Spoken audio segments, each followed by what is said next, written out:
This is Kumasi, the commercial capital of the central Tongu Constituency here in the Volta region. It also serves as the headquarters of Gari production in the country. There are thousands of market women in this Kumasi market, and so we want to find out from them the issues that will inform their votes in the 2024 elections. And so come with me as we go into the market to speak to ordinary people, to know their concerns, to find out the issues that will inform their votes.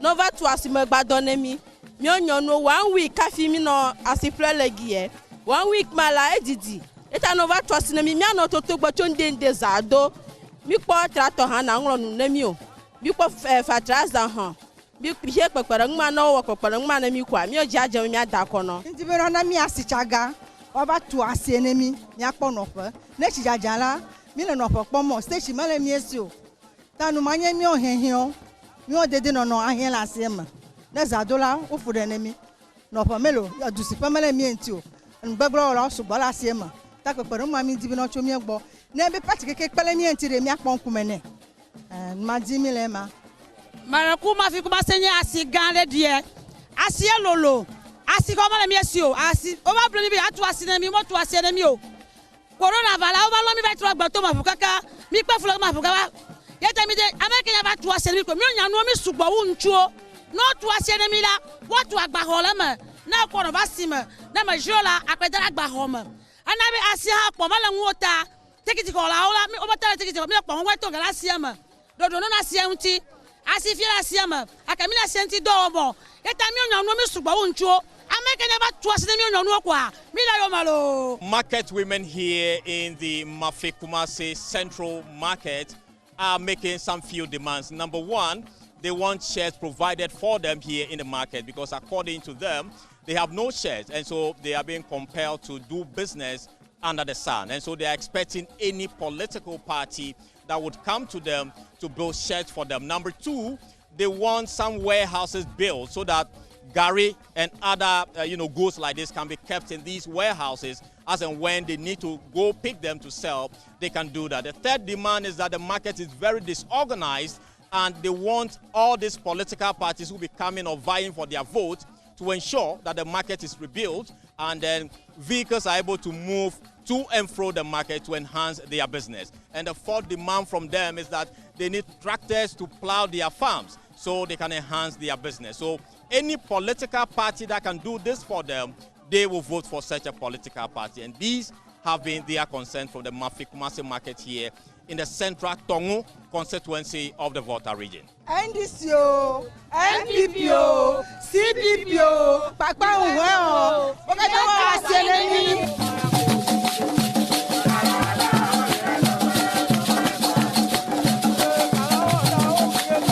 This is the Kumasi Okada Riders Association station right in the middle of the road here. And so we want to find out from them what key challenges or what key issues would inform their vote going into the 2024 election. So tell us, what are the key issues for you? Before we can vote for any party to come to power, our roads. First, we are suffering from bad roads. When we get product from the farm, bringing it to the market becomes a problem. So we want the government to see to our roads and lights, water, sometimes a month, and then more than that, water. We suffer water a lot, so we want the government to see to it to us. what we want is we don't want any favoritism. We want everything to be done according so that we can vote for them. As for me, I'm expecting them to give us good road, dams, and then the station. If you see the market, there is no station. The cars are parking in the market. There is no way the customers to go and sell their things. When you are coming with motor, you have to park the motor far away from the market. Sometimes you can park the motor, you buy the things before you get there, the motor is not there. They steal the motor. So we need a station for the market. And then our road, the roads to the village are not good. Our road to the village, especially here to Zongo, Mafikumanse, here to Agbajikope, Hongpo, those places, the road is not good. So the people are there, instead of the car to go and pick them, unless motor. So if it's raining, motor cannot go there, car cannot go there, the people are there suffering. So we want road, good road, and we want dam, water that we can drink. And these are the things, might ask for me, these are the things we need for them. For this election, they should give us what we want, and we vote for them. They should give us what we want. But what we are expecting, if we will not get it from them, no vote. This election, no vote. For now, there's so many graduates, SHS graduates. I'm also I've graduated SHS 2021 till now. I'm not doing anything because it's lack of job, those things. There's no job that you enter fast and get anything. So that is a problem. So I acknowledge the government to the coming one, the one that will come in power to do that. So many of the market women and men we've been speaking to here in the Mafik Kumasi market have been enumerating a number of concerns.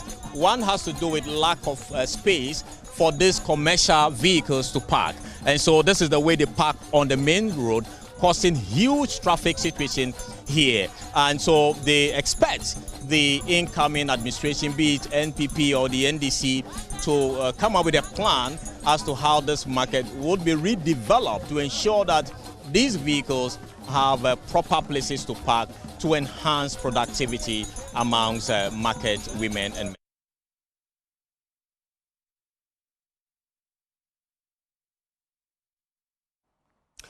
Welcome back. This is the AM show. We get into our big stories. That's constituency lens. And that's our focus this morning, with just 86 days until this year's general election.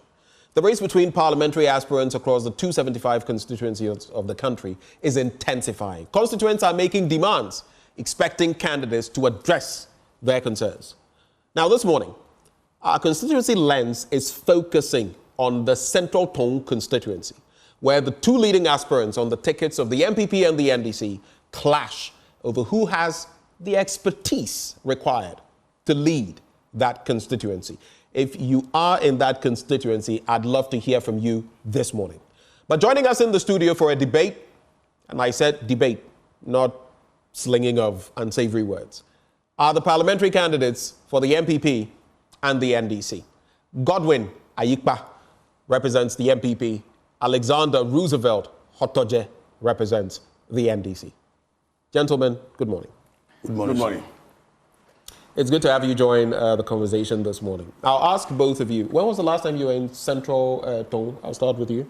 Staikba. Oh, I left Central Tongu this morning. I've been there throughout the week and last week. You left this morning? So yeah, you left it at dawn? Very, very, very early. Sure. Okay. How is the constituency doing from where you sit? We are doing well. I think on the part of NPP and on my own side, we are doing well, and then we are seeing a lot of signals coming from the constituents that they need a change, and the wind of change is blowing. We need a very dynamic representation in Parliament to represent the district, the constituents. So my constituents are giving me that hope, and I stand for them. I represent hope for the entire constituents. Are there any good things that are happening in the constituency? Yes, there are. There are a lot of projects that my government has done over the past 7 years, and there are more that are also going on, and there will be more that will be happening next year, from next year. Okay, all right. Let me come to you, Alexander. Yeah. You are contesting on the ticket of the NDC. When was the last time you were in Central Tongu? I left Central Tongu 2 days ago. 2 days ago? Yeah. Okay, so both of you, within the last few days, you've been there. in Central Tongu, Yeah. the constituency. What do you see when you look at Central Tongu as a constituency? Oh, Central Tongu doesn't have any problem, except that we are... It doesn't have any problem? I mean, what I mean is, when I say it doesn't have any problem, it doesn't mean problems that do not exist. Right. But as we speak, Central Tongu is very peaceful. Okay. We are just out of this flooding thing, and a lot of my constituents are grappling with some kind of difficulties as we speak, because they've lost a lot of their farm produce, they've lost a lot of their things, ornaments and everything, personal effects. They've lost them during the flood, and they are now getting out of it. I see. Now, as someone who wants the vote of the people, I would ask you, in terms of the NDC's footprint in Central Tongu, and we all know that Central Tongu is a constituency that by and large has been won by the NDC. On the back of the flooding incident you speak of, Okudjatoa-Blakwa in North Tongu has done his own bit. South Tongu, their representative, has also been doing his bit. In Central Tongu, what are you doing? What is your team doing on the ground? Oh, when the incident occurred, my team played a frontline role. Initially, getting food for the people was a bit difficult, but we came together and we organized something for them, after which we made a lot of noise. We appealed to benevolent organizations, and they all came into our aid, and they supplied a lot of foodstuff and everything to our people. What is left with, like I can say, is that there has not been any concerted effort by government to find out exactly what the people have lost in this flooding. So our people are still grappling with that difficulty. They are not able to pay their children's school fees. They are not able to pay for their health care and a lot of things because they've lost all that they have. Admittedly, they have started some projects. City TV is one. They are building some market and some residential areas for them. And then the Common Fund has also initiated some projects in 3 areas. 15 unit buildings or 15 unit blocks for 3 areas. And that is ongoing as we speak. We are told that Ministry of Works and Housing will be initiating a project for now, but that hasn't started. There are some small difficulties about land acquisition and other things, which the district chief executive and myself are handling as we speak. And we hope that if that is to come into being, then we'll also benefit. How would you assess yourself as incumbent member of parliament in that constituency? And after you're done with that, I'll go to my other guest. And I pose the question from this end. If you look at the results from the last election in 2020, you would realize that you were bleeding about 2,000-3,000 votes. And here's what it means. While former President John Dramani Mahama was securing 32,573 votes, that is 88.59%, and President Akufo-Addo securing 3,951, that is 10.75%, and then the others also securing some votes. You were securing 30,818, less over, well, 2,000 thereabouts, 83.07% of the vote. And the NPP's candidate then, Raymond Ablebu, 5,944, about 16% of the votes. Some would say that means people felt more confident in the presidential candidate than in the parliamentary candidate. How do you feel about that? Oh, that is not the case. Usually, I can assure you that in my first term, that was 2016, I was ahead of the president.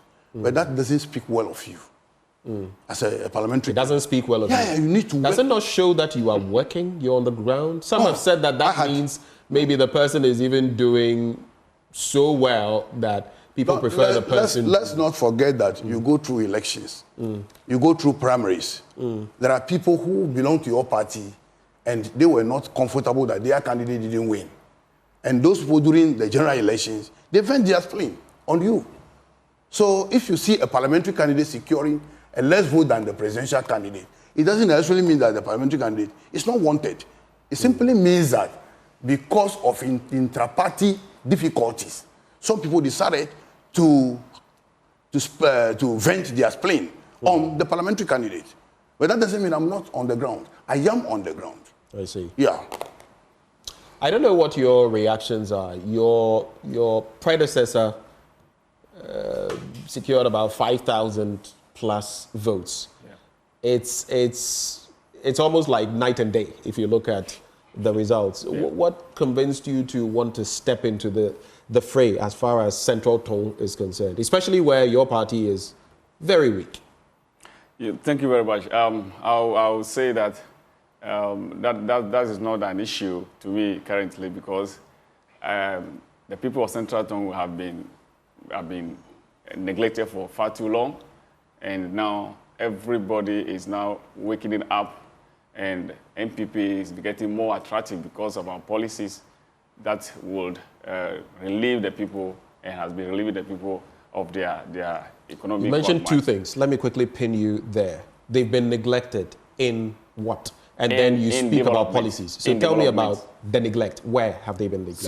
So for the past 32 years that we've been electing NDC MP to represent in Central Tongu, the constituency has nothing to show off. You go to every community. The constituency has no schools? We have schools. No hospitals? Schools are built by government. Are there roads? There are roads. Yes, of course. There have been NDC governments too, have there not? Yes. So what are you saying? I'm talking about the MP. As the MP who represents them, you need to be very innovative. You need to also Does be dynamic. Does an MP construct roads? He doesn't, but that's what they have promised the people. That's what they use. And when he came first, in 2016, that's what he told them, that he should be voted to be an MP and he will come and help them develop their towns, build roads, build schools. And that's why he has failed abysmally. I have come in as somebody who has been a philanthropist. I've been doing a lot of philanthropy work since 2014, helping a lot of people in their farm production, in their schooling, in their businesses, in my own small way. So the people have realized that there is someone who can be a more dynamic MP for them, somebody who cares for them, somebody who represents the youth and has hope for the youth. So there's a wind of change that is blowing. So for me, I'm not looking at what the records were in 2020. The people have now seen that our MP has failed, and he has himself admitted that he has failed because his president is not, his party is not in power. That is the admission that he himself has been giving to the people. So the constituents are looking for somebody like me who would make changes in their lives. And based on what I have been doing and my policy, my visions that I outdoored to Central Tongu people on air at the La FM, the local radio station, the people have realized that, yes, we need an impactful leader. Tell us about those policies. So I have 6 visions for Central Tongu. The flagship one is we are an agrarian community. We depend on farming, and cassava production is our main activity in terms of, that is a major one. So as an MP, I intend to use my own business connection and my connection outside to mobilize funds to establish what I call community-based farms for every community in Central Tongu, starting from the 108 communities in Central Tongu. My intention is to plow a minimum of 10 acres for each community, and we will go into cassava production. That will give us, every community, 70,000 Ghana cedi minimum if the cassava has been harvested and sold. And that is what I want to do as an MP for them. And that money becomes the money for the community to start using for their own development projects. That is the first and flagship program that I have for Central Tongu. Right. And the people are embracing it because there is no help and support coming from the MP for those who are farming. there is no, if you go to every community now, the communities lack a lot of things.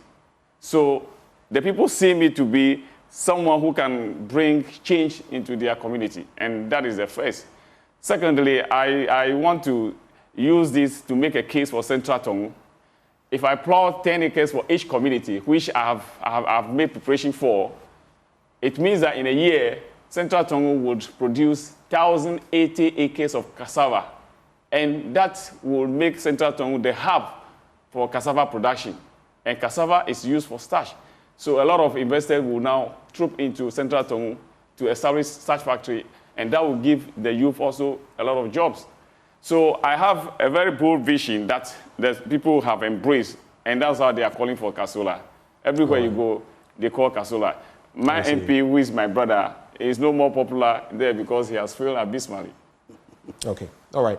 So a number of claims have been made. Let's start from the fact that he says you have already admitted your failure.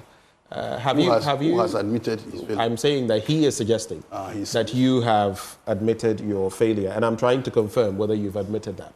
How can I say I have failed? I have not failed. There are a lot of things going on in Central Tongu. As a member of parliament, there are a lot of things that I have done with Common Fund and with some other connections. I see. And they are there. Tell us about some of them. Yeah. When you move to education. As we speak now, I have procured dual and mono desks for a lot of our schools. How many schools? As we speak now, I have procured it for not less than 80 schools. 80 schools? Yes. And as we speak now, we have a corridor in our place, which is called Avedo Corridor. Initially, they were moving from that place to Ajidoma to write their exams. And when the students get there, they are at the mercy of mosquitoes. So I saw that that was not right. So I approached WAEC for an examination center to be opened there. The one condition that WAEC gave me was that I should make sure that I procure examination furniture for them. And that I have done. Okay. That I have done. I have procured it. And from 2019, they've been writing exam in that particular corridor. And the results have improved.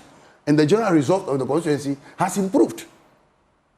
Now, when you move from there, in education, we have 8 circuits.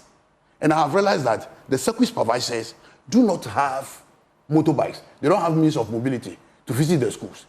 Some have been depending upon their bicycles, and the places are distant. So what I did was that I made sure I procured motorbikes for all the circuit supervisors to do their work with. And you can just call and find out. As we speak, they are doing very well. I've also realized that the district director's bungalow was very, very dilapidated. So what I did was that I made sure I used part of my GET fund to renovate the district director's bungalow, furnish it very well for her. And she's also there comfortably now. Even when you come to the education office, the chairs that they are sitting on can cause death, because their sitting arrangement will not be open. So that's education. That is education. Tell me about other health. aspects. In the area of health, as I speak, I'm completing a clinic for the people of Mafigidikwe. Mafigidikwe is at the top of Mafikumasi. And what I have realized is that most of the time when people travel from that place, maybe just to check their BP, they are carried on motorbike and they come to Mafikumasi. As soon as they get down, some of them fall down and they get stroke. So I've realized that there is a need for us to have yes. So there is a need for us to have stroke there, to have clinic there. So I've started. Initially, it was my former MP who started. So I kept to continuing it, and I have almost finished it now. You can see it, even the pictures are here. I've realized that Mafikumase Health Center is one of the biggest health centers in the district. And I've seen that if you look at the catchment area, it's so vast that there is a need for us to have a resident doctor. I had a discussion with the Regional Health Directorate. They have agreed to give me a resident doctor for that place, because that is the only, that's the biggest health center to the district hospital. Quick question. Do you have an Agenda 111 project in that area? I don't have it, because I have a district hospital already. Okay. All right. So let's quickly. So I have just put up a bungalow, a 3-bedroom bungalow, with its ancillary facilities for a resident doctor. As we speak, they have just finished with the plastering. Okay. And I'm building district medical store. What I have realized there too is that there are a lot of people, when they get snake bites, they don't easily get access to anti-snake venom and other important vaccines. So I felt that, look, let's have our own district medical store so that we have the cold chain in it. And anytime I thought there is something like that, they can just send motorbike to pick it up for use for the people. So as we speak, I'm building a district medical store that has reached a lintel level. And at the Didoma Hospital too, I'm building patients caretakers lodge at the Didoma District Hospital. We just finished with the block work. And in my next term, I am sure of roofing it and putting it in shape for use. Okay. And then I've realized too that our people, because of low dam spillage in the 1960s, a lot of them have lost their livelihoods. And they all travel to Bupe and others. And because of the onchocerciasis, a lot of them are back home. Which is river blindness. It's river blindness. And a lot of them are back home with eye problems. So as we speak, I have organized eye screening and surgery for my people. Okay.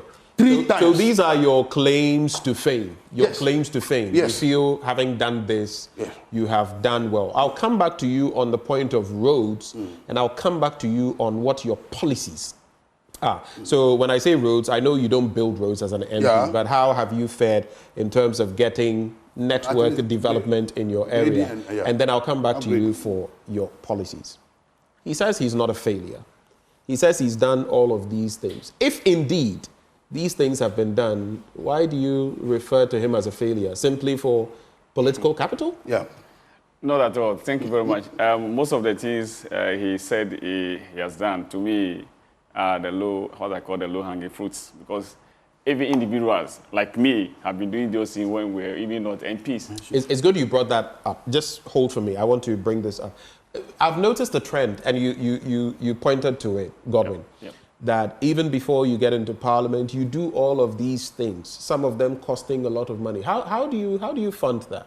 Yeah, I'm curious. Yeah, for me, I can talk about myself. I'm a businessman. I do a lot of businesses. What business do you do? Yeah, I do business with MPs. He himself, because I'm into real estate. Someone will say, I do galamsey, and it's business. So I want to know what business you do. So I am into real estate, land development. So real estate and land development. Yes, I have my own company, and I sell land to MPs, and most of them. You sell land to MPs? Yes, they buy. He knows. I used to come to his office when I go to... Have you sold land to him? Yeah, you were in the process. He has made allocation as a brother. Yeah, this is getting interesting. Yeah, he knows. 2 contenders are selling and buying. He knows that I'm a businessman, and I do a lot of businesses as well. Okay. And I travel to the UK and to Germany to do a lot of business as well. So I'm a businessman, so I fund those things. You see, so you're funding all of this from your own pocket. Not from anybody else. I'm a philanthropist. So what are the So for instance, he says that he buys or he has bought dual decks for schools. That's fine. And for me, I'll be doing that as well. I use my NGO, Educare Focus Initiative, and I provide library books, reading materials from outside the country and distribute to schools across the constituency.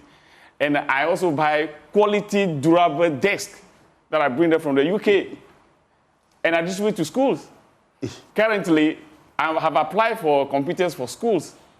So as an individual, I have been doing that since 2015.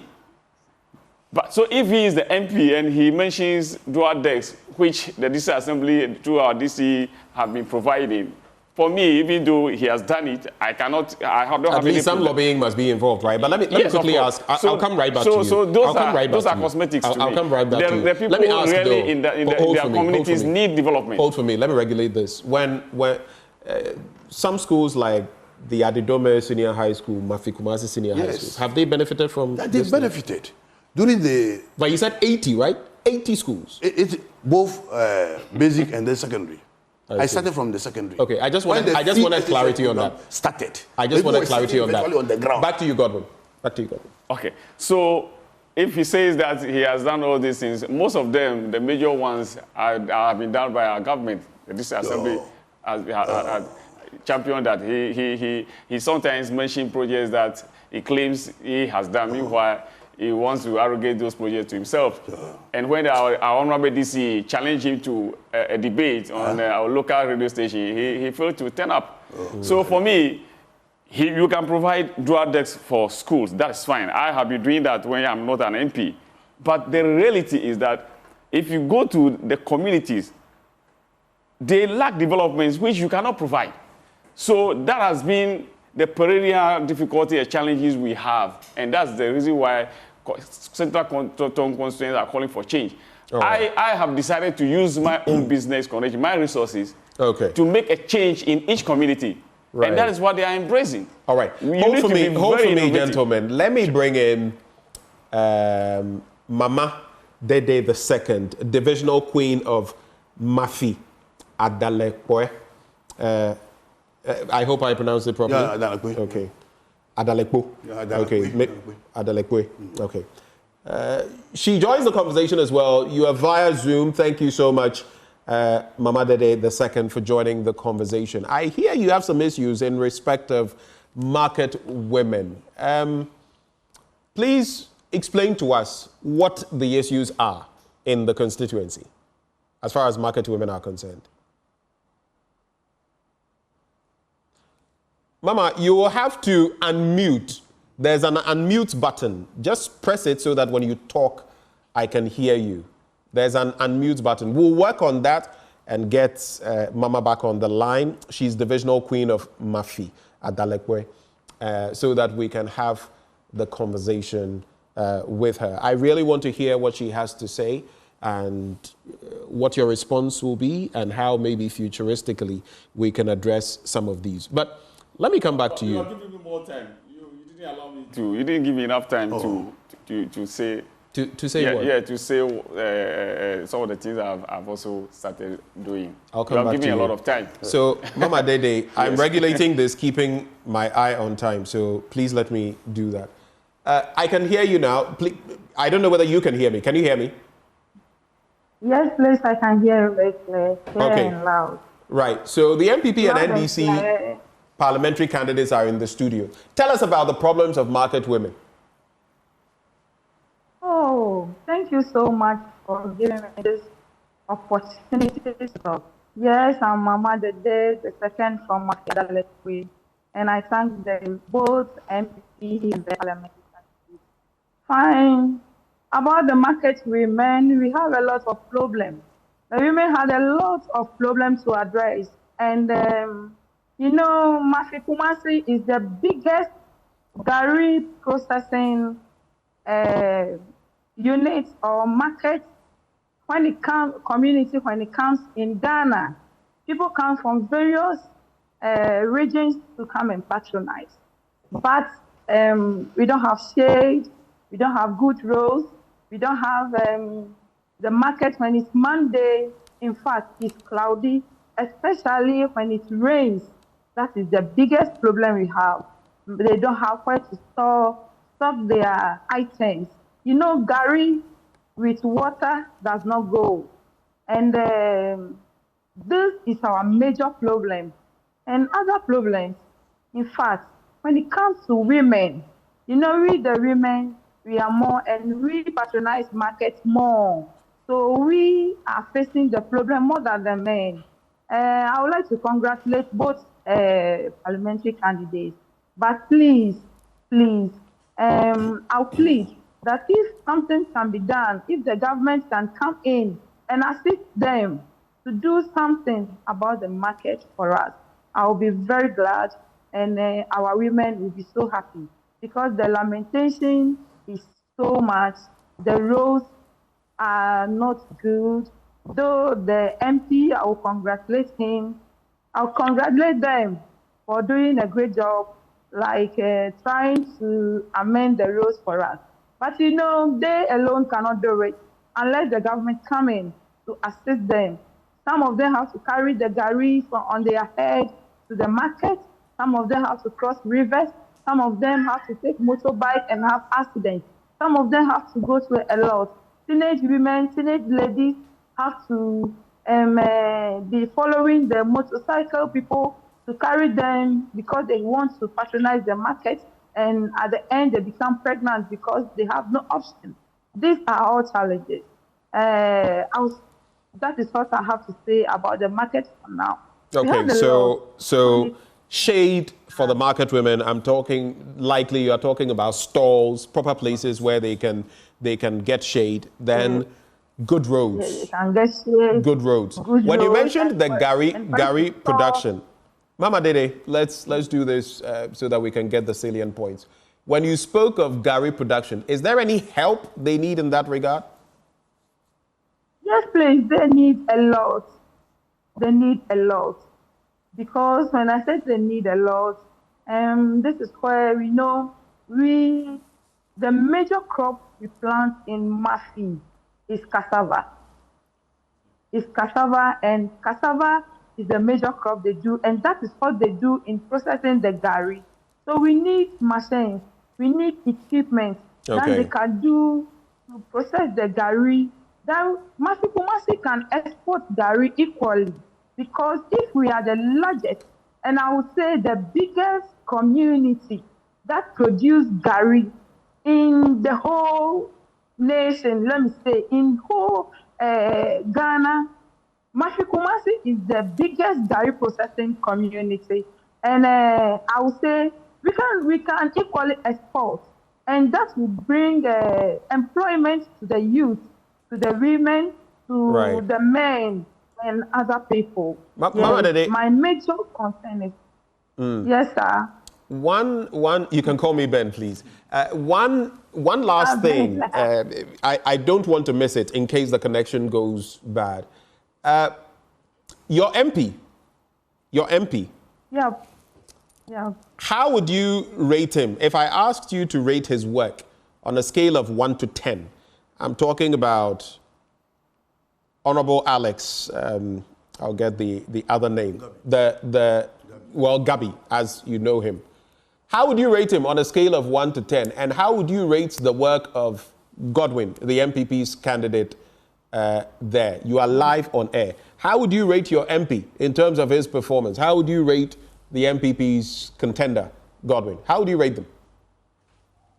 Uncle Ben, thank you so much. Mama Bebe will applaud both candidates. Yes, when it comes to our MP, he's doing well, but he has to put in more effort. Both of them, they are doing well. I will not say this or that, but both of them are doing well. And Gabi is doing well. I would like to congratulate him. Recently, he has made a good road from Mafi-Kumasi to Mafi-Addo and beyond to Mafi Yokitipo and that. And I would like to applaud him and thank him for that good work done, because that is what I've lamented over and over. And he has done that and beyond. He has done a lot of that. I see you are being tactical with your you are being tactical with your response. Which of them do you feel has done better? The one who is not yet MP, who wants to be MP, that is Godwin, or Alex, who is the incumbent MP? Which one do you think is doing better? Godwin is doing very well, but since the MP has been on the throne for some time, he has done he has done his part. In fact, he needs the government support, and I'll rate him from 1 to 10. I'll rate him 1 to 7. You'd rate him at 7. Okay, all right. 7.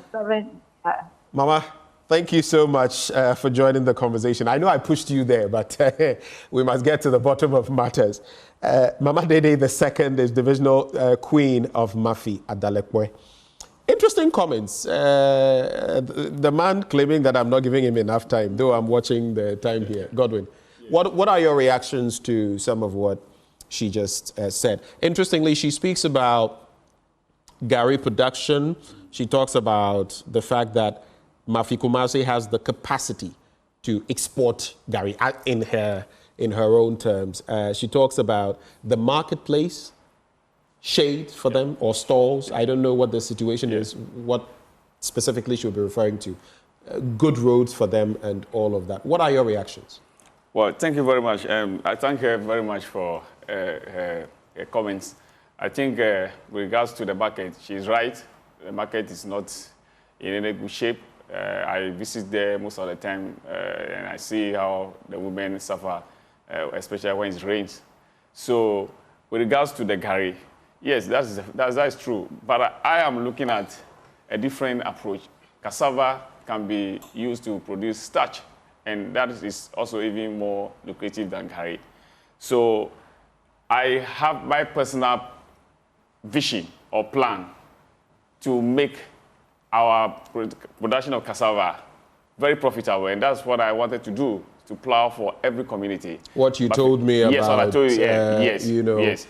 10 acres, 10 or acres did you say 10 acres? Yeah, for each community. For each community, yes. It will yield about 70,000 Ghana cedis. Yes. It sounds like a good idea. It is not that it sounds, but it is a good idea, Ben. Okay. It is a good idea. I am using this to Godwin, actually fight the difficulties we have in our community. Let's do this. If we are to go by politicians and what they say, and even your administration and what was said versus where we are, then you would understand why I'm going to probe you on that. Because if words necessarily translated, or promises necessarily translated into actualization, Ghana will not be where it is. But I disagree with you. You can disagree. Yes, that's your opinion. I have my opinion. My government has actually... Would you allow us to have... Do you want a monologue or a dialogue? Well, Which one do you want? I think because you are making a very... Do you want a dialogue or a monologue? Let's go on. All right, thank you very much. If I have the time, I'll react.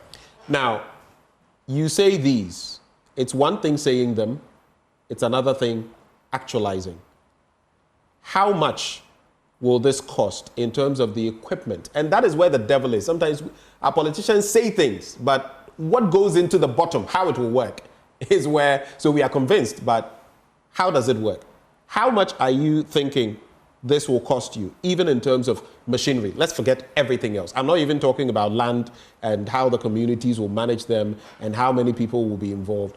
Machinery. What type of machinery are you talking of?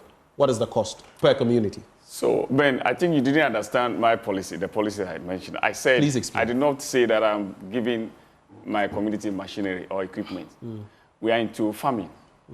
And there is a lot of money in cassava production.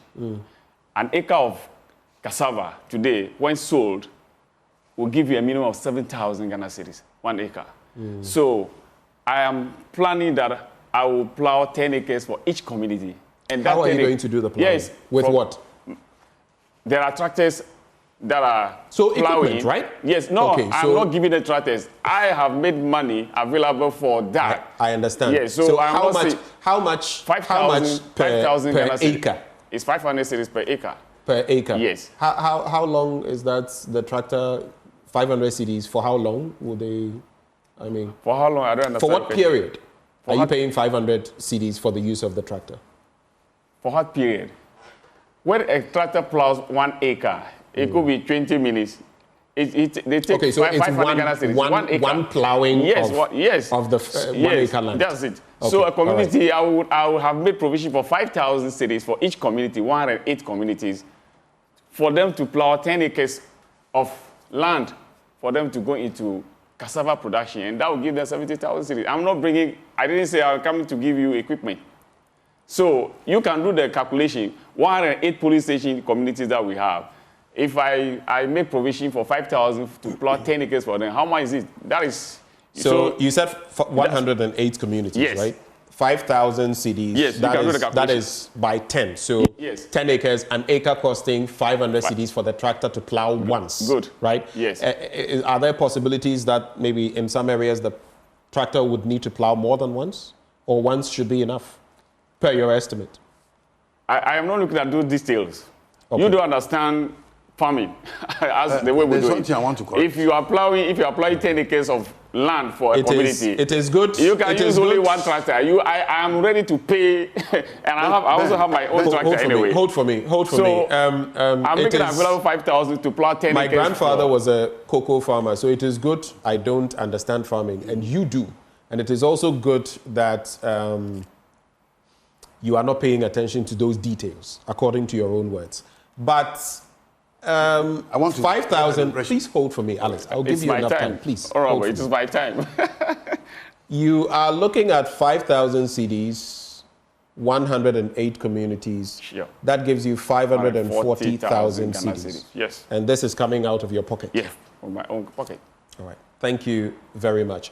Now, I'm coming back to you, Alex, because I did tell you, and I've not forgotten, that I'll ask you about your policies. He has said that his flagship policy is to do exactly what he has just explained.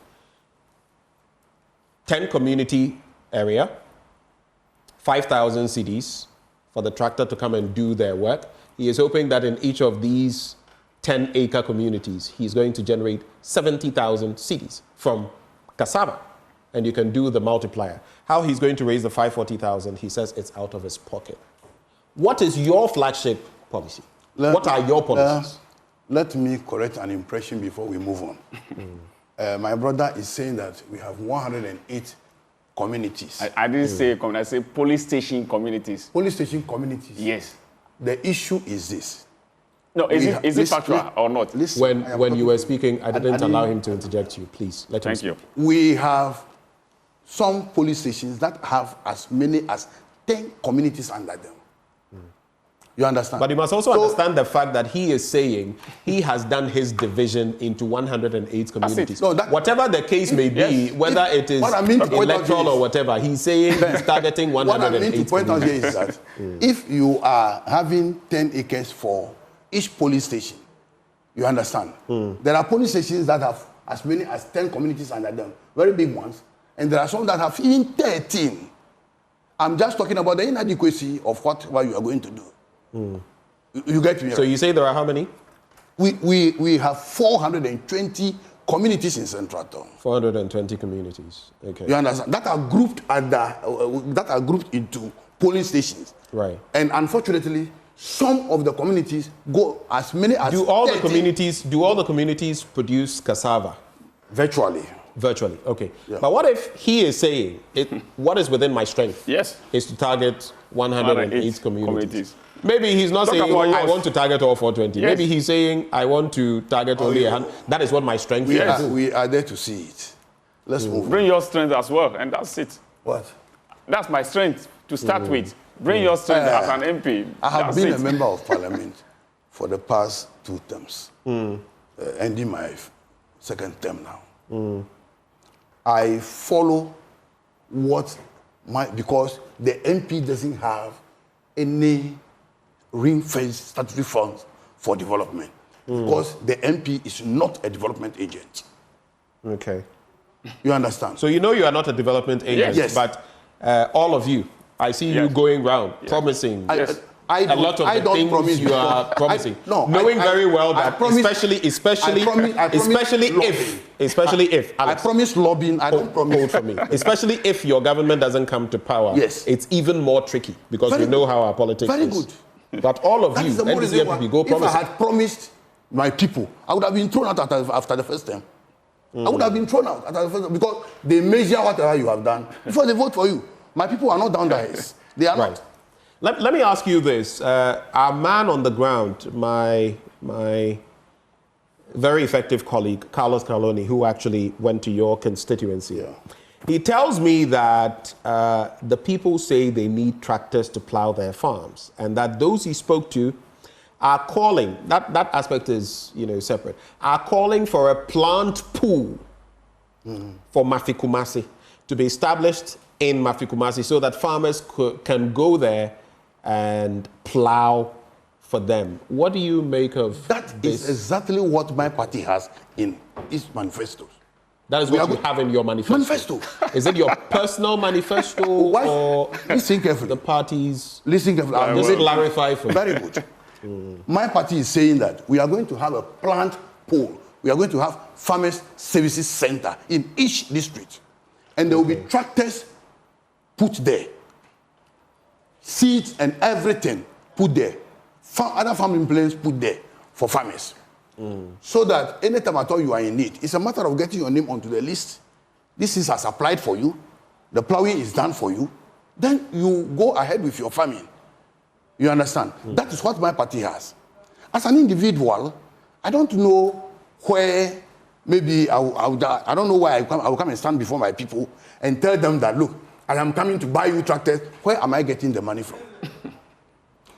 I say this because in our part of the world, we don't have any ring-fenced facility, any ring-fenced funds for MPs. That happens only in Kenya, where they are giving some amount of money to do their own development. But in Ghana, that is not. So if you are a member of parliament or you want to become a member of parliament and you go to promise people heavens, the issue has to do with where do you get the funding? Okay. My brother, if you are depending upon your lobbying, you don't have to say it. Because you can be successful in your lobbying or not. So you must be very fair to your people. Right. But just to promise heavens because you want people to vote for you, I don't think my people are beyond that.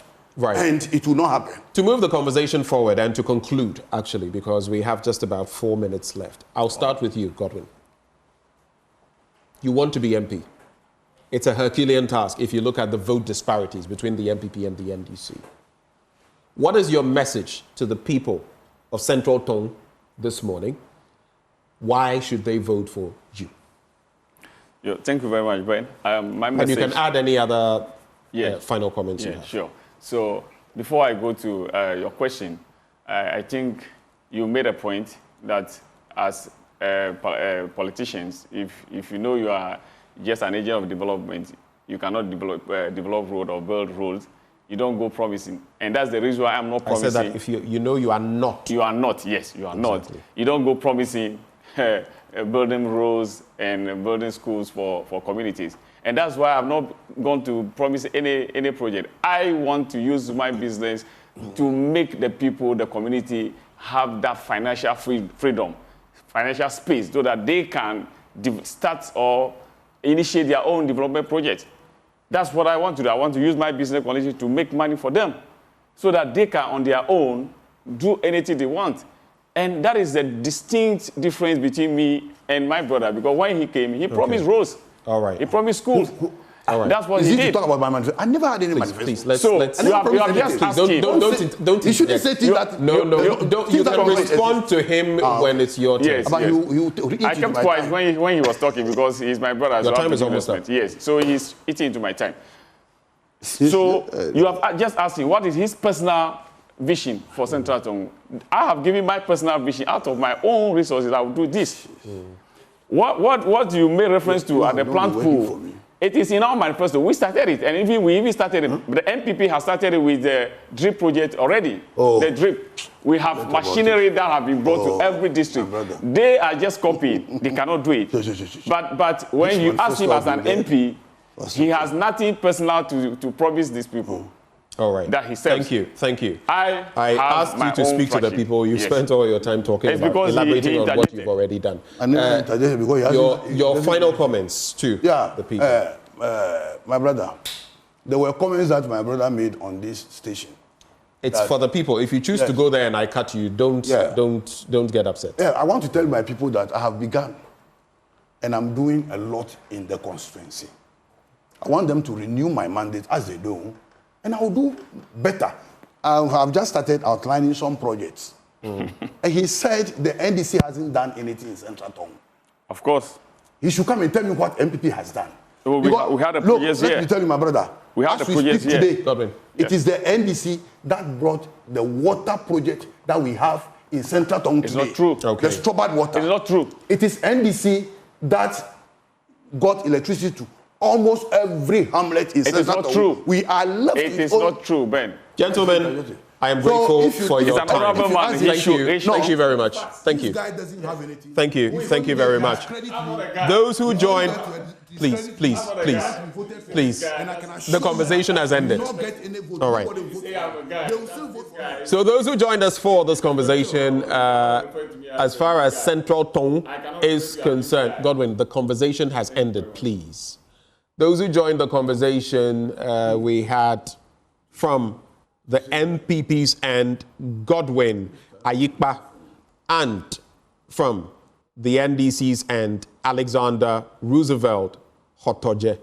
Both of them joined the conversation. Before we segue into our next conversation, Let go of the overpriced land, home ownership, and furnishing deals. Get the best deals for all your housing needs in one place. Visit the EcoBank Joy News Mini Fair at the Good Park near Accra Mall from 13th September to 15th September 2024. The fair is open from 8 a.m. to 8 p.m. daily, and admission is free. Be there to engage various stakeholders in the housing value chain for your home ownership needs. So with the EcoBank Joy News Habitat Fair, get a house, make it a home. The EcoBank Joy News Habitat Fair is in partnership with EcoBank, the Pan-African Bank, and powered by the planned city extension project from Cities and Habitats, Rent to Own, and sponsored by Elegant Homes, where quality meets value. Safety and home solutions, you think of a door, we have it. Well, stay tuned. We'll be back on the AM show.